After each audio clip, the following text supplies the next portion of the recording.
If you find this segment informative, please click the thumbs up button and subscribe to stay updated with our latest news and share this broadcast to your friends and family. Your support helps us keep you informed. Help us get our first 10,000 subscribers. Your engagement matters. Liking, sharing, and subscribing to our content not only helps more people discover the important stories we bring you, but also supports our team's hard work. It boosts our visibility in the algorithm, making it easier for others to find ways to stay informed.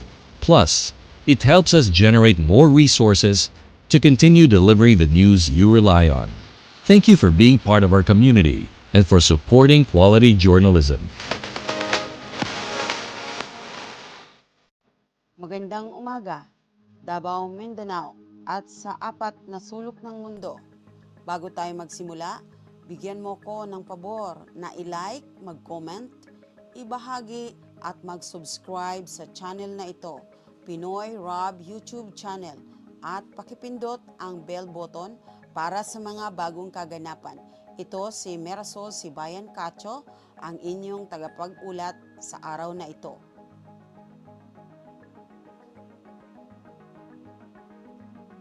Para sa ulo ng mga nagbabagang balita. Ulat panahon. Habagat ang nakakaapekto sa mga kanlurang bahagi ng Timog Luzon, Visayas at Mindanao. Lokal na balita. Lungsod ng Davao nagtatag ng Air Service Development Committee. PPA Davao, pamahalaan nakakatipid ng halos 700,000 pesos kada araw sa community-based corrections. Davao City, isinusulong ang sustainable transport.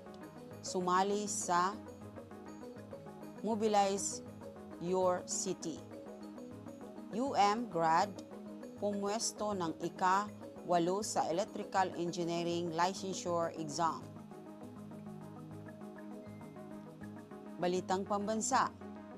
Mga lugar sa Luzon at Visayas nasa ilalim ng Storm Signal number 1 dahil sa Inteng.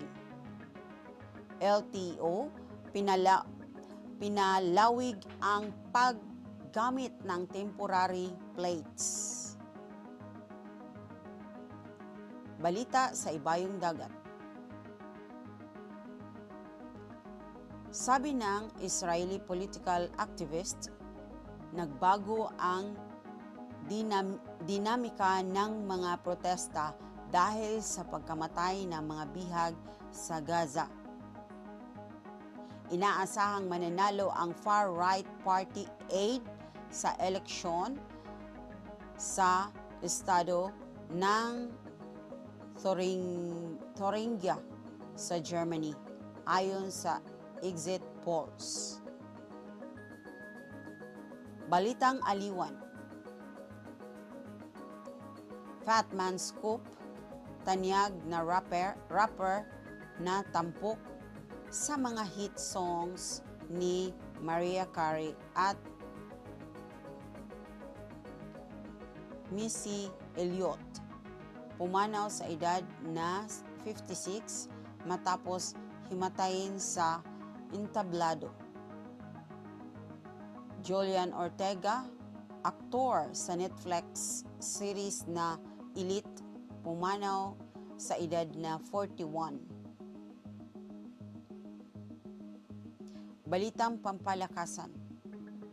Ferraris Charles Leclerc nanalo sa Italian Grand Prix sa isang kapanapanabik na karera. Judy Graham mula sa Britain, naging unang atleta na nanalo ng Paralympic medal habang buntis. Mga tampok na kwento. Pinakamagaling na Chinese restaurant sa Davao City. Pinakamagaling na Chinese restaurant sa Minnesota, Panda Garden, namumukod tangi sa Minneapolis. Minneapolis. Trivia, alam mo ba, isa sa mga hindi masyadong kilalang bayani ng Pilipinas ay si Josefa Llanes Escoda.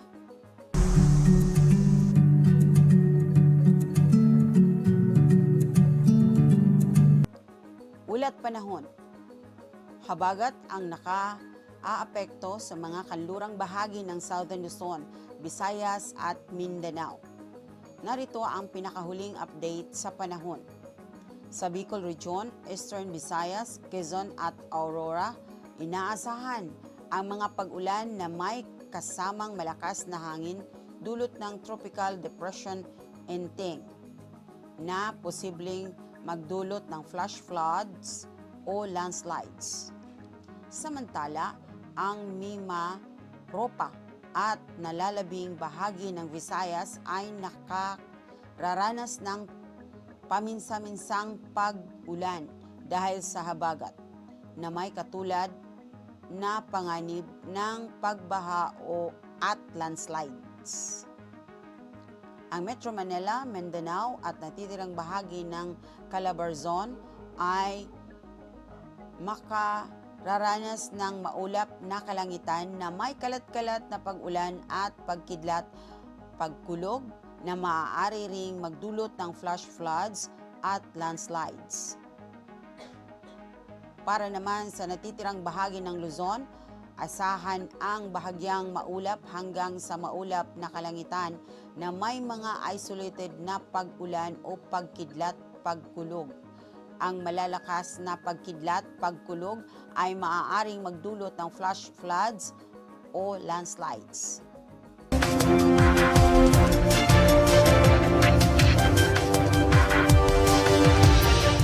Balitang lokal. Lungsod ng Davao bumuo ng Air Service Development Committee. Sa lungsod ng Davao, binuo ng lokal na pamahalaan ang isang Air Service Development Committee sa pamamagitan ng Executive Order No. 28 upang mapalakas ang turismo at serbisyong himpapawid. Pangangasiwaan ng komite ang Davao City Air Force Connectivity Development Program na layuning maakit ng bagong air carriers at serbisyo sa Davao City International Airport. Kasama sa mga responsibilidad nito ang pagsusuri ng mga ruta, paghahanda ng business cases at pakikipag-ugnayan sa mga air carrier upang matugunan ang kanilang mga pangangailangan. Ang committee ay bumubuo rin ng mga estratehiya, magbibigay ng suporta sa marketing at magpapalaganap ng kamalayan sa air services. Ang City Mayor ang magsisilbing tagapangulo ng committee, kasama ang Regional Director ng Department of Tourism 11 bilang co-chair. Ang pondo ay magmumula sa mga mapagkukunan ng lokal na pamahalaan. PPA Davao, gobyerno nakatipid ng halos 70,000 pesos araw-araw sa community-based corrections. Sa Davao Region, iniulat ng DOJ Parole and Probation Administration ang malaking pagtitipid ng gobyerno mula sa mga probation at parole programs nito. Ayon kay Regional Director Benjamin C. Cotay Jr., ang gobyerno ay nakakatipid ng humigit kumulang 678,510 Philippine peso araw-araw na may kabuuang 247.7 million Philippine peso hanggang July 2024. Ito ay dahil sa 9,553 persons deprived of liberty na pinalaya sa ilalim ng community-based corrections sa halip na sa mga institutional settings. Kasalukuyang pinangangasiwaan ng DOJ-PPA ang halos 10,000 PDLs at naproseso ang 2,098 sa 3,568 kaso na isinumiti noong Q2 2024. Mayroong 12 field officers ang DOJ-PPA sa buong rehiyon. Lungsod ng Davao, isinulong ang sustainable transport, sumali sa Mobilize Your City. Opisyal nang sumali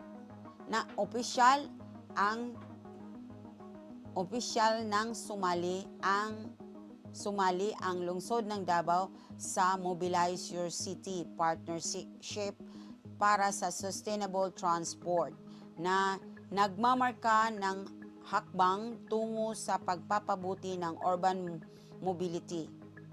Binanggit ni Attorney Tristan Dwight Domingo na ang lungsod ay makikinabang mula sa technical assistant, pondo at kaalaman upang makabuo ng Sustainable Urban Mobility Plans, SUMPs.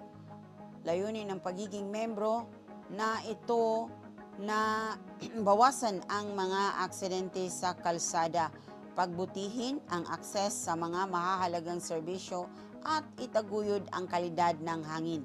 Sa pagsali sa global network, ang Davao ay nagkakaisa sa mahigit 70 lungsod at 16 na pambansang gobyerno na naglalayong mag-decarbonize ng transport at sumusuporta sa Sustainable Development Goal 11. Ang pakikipagtulungan na ito ay makatutulong sa pagbuo at pagpapatupad ng mga plano sa transportasyon at makapag-secure ng investment para sa sustainable mobility. UMGrad pumasok sa ika-8 pwesto sa Electrical Engineering Licensure Exam. Nakapagtala ng ika-8 pwesto si Davaoeño Eldemar Meraflor sa August 2024 Registered Electrical Engineers Licensure Examination na may score na 91.25%. Bilang isang magna cum laude graduate mula sa University of Mindanao, nag-ambag si Meraflor sa kahangahangang performance ng UM, kung saan ang College of Engineering Education ay nakakuha ng 85.71% passing rate para sa first-time takers. Si Christopher Regino B. Maranga mula sa Cebu Institute of Technology University ang nanguna sa exam na may 93.20%. Iniulat ng Professional Regulation Commission na 1,655 sa 3,058 na mga kandidato ang pumasa sa Registered Electrical Engineers Exam at 335 sa 834 ang pumasa sa Registered Master Electrician Exam.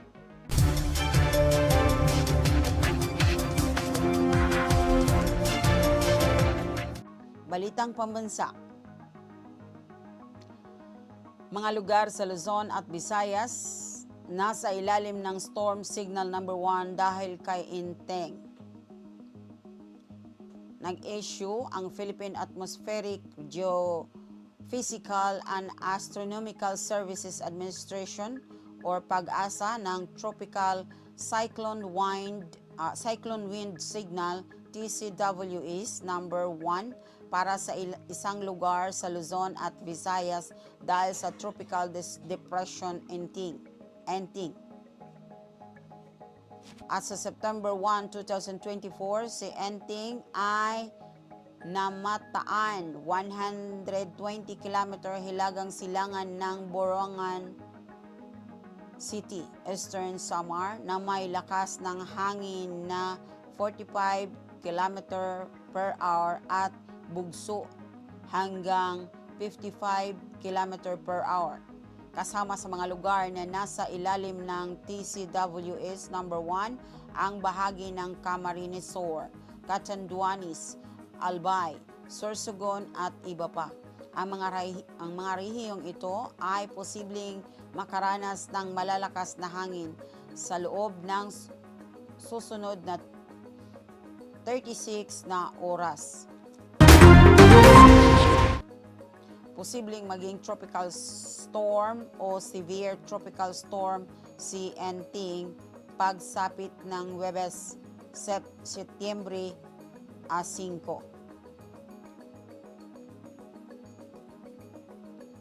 LTO, pinalawig ang paggamit ng temporary plates. Inanunsyo ng Land Transportation Office o LTO na ipagpaliban nila ang pagbabawal sa mga improvised at temporary license plates hanggang December 31, 2024 upang maiwasan ang kalituhan. Orihinal na nakatakda para sa September 1, 2024, ang pagpapaliban ay naglalayong bigyan ang mga motorista ng sapat na oras para makuha at maikabit ang kanilang mga opisyal na plaka.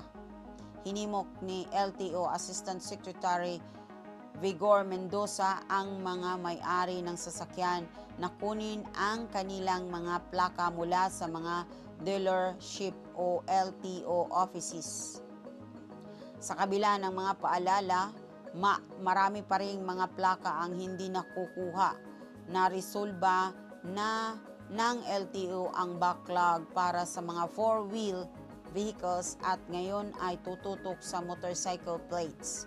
Ang mga bagong patakaran ay nag-aatas na ang temporary plates ay magpakita ng improvised plate at balido hanggang makuha ang opisyal na plaka.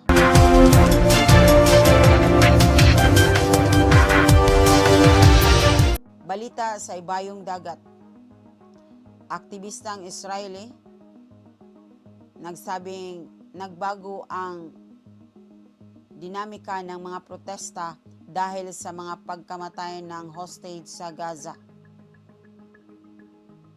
Si Sheikh Ma Breisler, isang pangunahing aktivista mula sa mga protesta sa Israel noong 2023, ay nagsabi sa CNN na iba ang pakiramdam ng rally ngayon. Naniniwala sila na nauunawaan na ngayon ng mga Israeli na ang mga aksyon ng gobyerno ay lumalabag sa mga pangunahing halaga ng buhay at kaligtasan, lalo na matapos ang pagkamatay ng 6 na hostage na pinatay ng Hamas. Sinabi ni Breisler na ang kamalayan ng publiko ay naging isang matinding emosyonal na tugon na kinikilala na mas pinahalagahan ng gobyerno ang kanilang politikal na paninindigan kaysa sa buhay ng kanilang mga mamamayan. Bilang tugon sa krisis, nanawagan si Arnon Bar David, chairman ng Histadrut Labor Federation, ng isang nationwide general strike simula Lunes ng umaga. Far-right na partido ng Germany na aid nangunguna sa halalan sa estado ng Thuringia ayon sa exit polls. Sa kauna-unahang pagkakataon mula noong 1945, isang far-right na partido sa Germany ang inaasahang mananalo sa regional elections. Ang Alternatibo for Germany AfD na itinatag noong 2013 ay nangunguna sa Thuringia na may 33.5% ng boto ayon sa exit polls ng GDF. Ito ay mas malakas kumpara sa Christian Democrats o CDU na may 24.5%. Sinabi ng co-chair ng AFD na si Alice Weidel na ang resulta ay isang malinaw na mensahe ng mga botante laban sa mga kasalukuyang patakaran ng gobyerno. Sa kabila ng kanilang kalamangan, maaaring mahirapan ang AFD.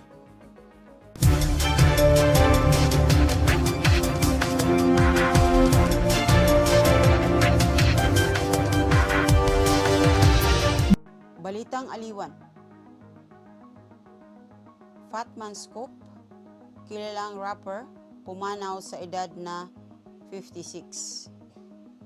Pumanaw ni si Fatman Scoop, isang kilalang rapper at hype man, sa edad na 56 matapos bumagsak sa entablado habang nasa isang konsyerto sa Hamden, Connecticut. Kinumpirma ito ng kanyang publicist na si Chanel Ray na naglarawan sa kanya bilang isang liwanag na kaluluwa at walang katulad na boses ng club. Nagpaabot ng pakikiramay si Hamden Mayor Lauren Garrett at pinuri ang pagsisikap ng mga paramedic at ng mga nanunood. Ipinanganak bilang Isaac Freeman, sumikat si Fatman Scoop sa kanyang hit na Be Faithful noong 1999 at nakipag-collaborate sa mga artista tulad nina Lil Jon at Pitbull.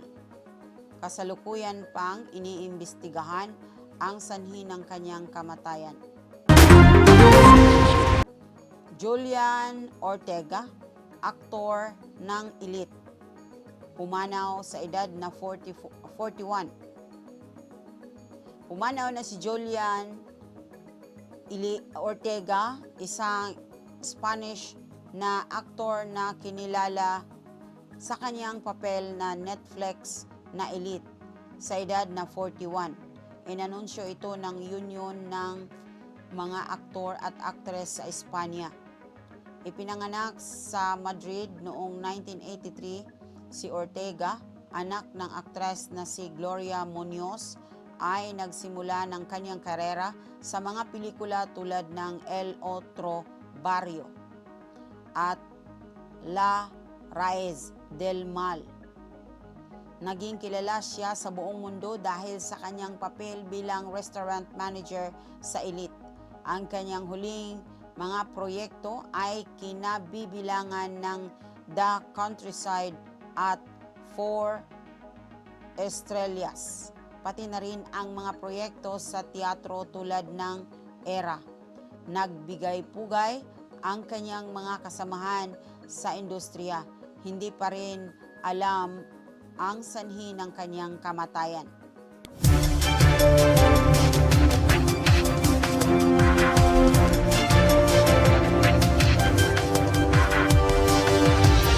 Balitang pampalakasan. Leclerc nanalo sa makapigil hiningang Italian Grand Prix.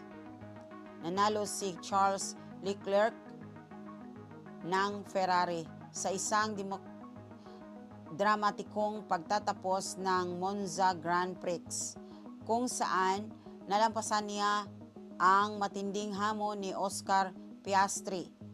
Kahit na malapit nang sumuko ang kanyang mga gulong, natapos ni Leclerc ang karera sa unahan ni Piastri na nagtapos sa ikalawang pwesto matapos ang isang huling pagtatangka.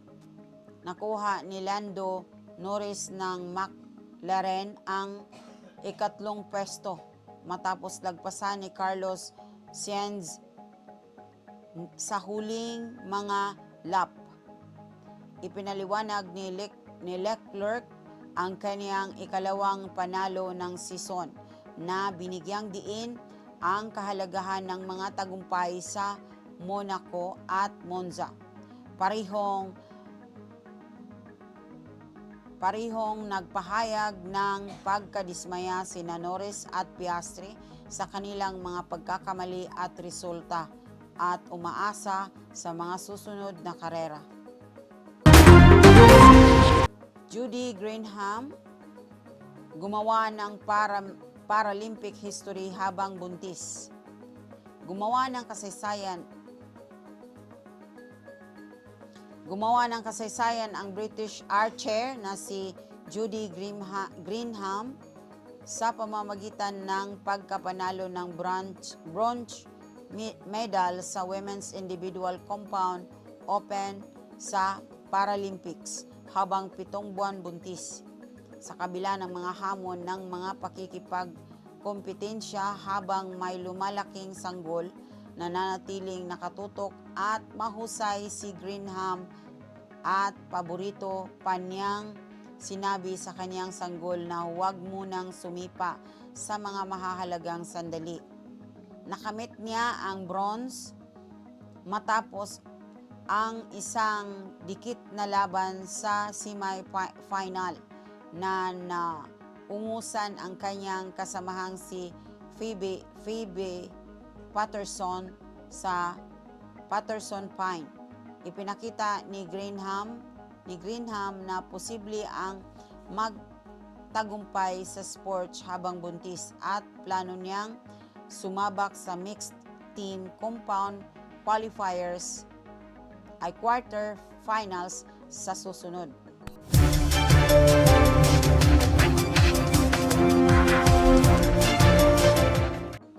Mga tampok na balita.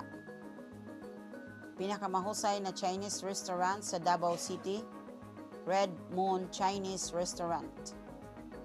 Para sa isang natatanging karanasan sa Chinese cuisine sa Davao City, binisita ang Red Moon Chinese Restaurant. Kilala para sa kanilang authentic na mga lasa at malawak na menu. Tampok sa Red Moon ang mga putahe tulad ng Peking duck at dim sum sa siguradong magbibigay ng kasiyahan sa bawat pagkain. Ang kanilang eleganteng ambience at mahusay na serbisyo ay dahilan kung bakit paborito ito ng mga lokal.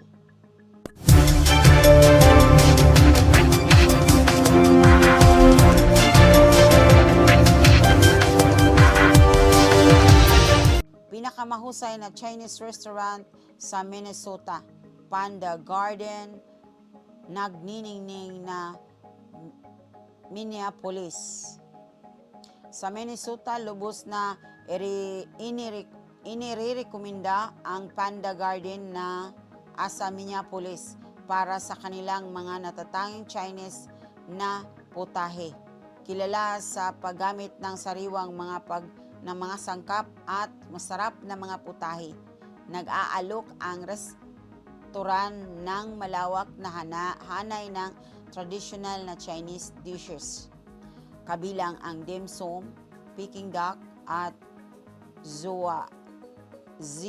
Sichuan style na mga putahe na paborito ng mga lokal at mga bisita.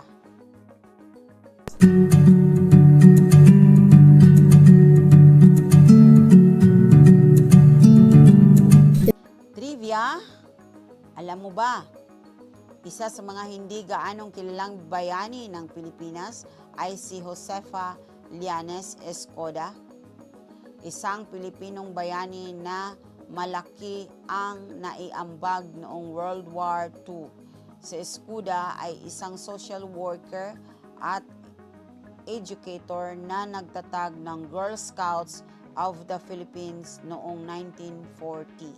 Ginamit niya ang kanyang posisyon para tulungan ang mga gerilya noong panahon ng Hapon Ang kanyang matapang na mga aksyon ay nagresulta sa kanyang pagkakaaresto at pagkakapaslang noong 1945. Ang kanyang mga ambag ay opisyal na kinilala lamang makalipas ang ilang dekada na nagpatunay ng kanyang tahimik na katapangan at dedikasyon. At yan ang ating balita para sa araw na ito. Maraming salamat sa panunood. Huwag kalimutang mag-like, mag-share, mag-komento at mag-subscribe at pindutin ang bell button para sa mga bagong kaganapan. At hanggang sa muli, ito si Merasol Sibayan Cacho, nag-uulat. Magandang umaga, Davao.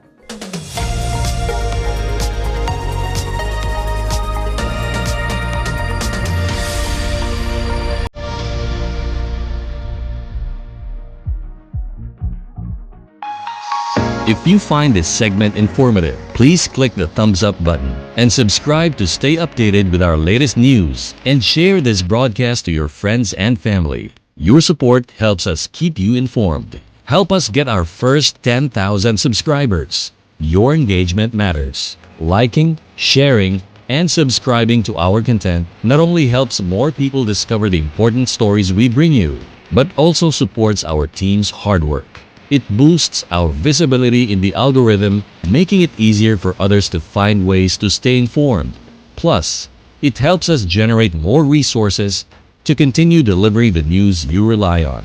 Thank you for being part of our community and for supporting quality journalism.